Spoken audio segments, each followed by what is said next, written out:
Back in the 1970s, Tuscany was going through a really hard time economically. So the consortium that write the wine laws shifted those wine laws in order to encourage large volumes of wine being produced.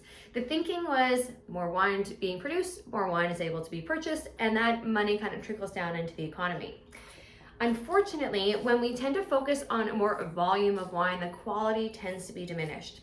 So at the time, the hyper quality minded producers were really struggling with these new wine laws. And what they did in reaction to them is that they dropped their fancy wine titles of DOC and DOCG and downgraded themselves to simply Vino Tavola, so table wine.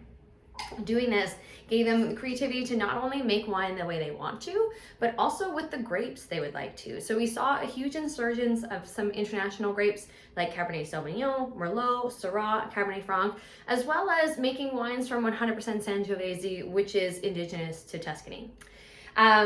These wines not only gained popularity locally, but globally, and there was very soon a cult following, and the term Super Tuscan was coined in order to describe them. Now, in the early 1990s, there was a designation that was created in order to encompass these Super Tuscans, and that is IGT.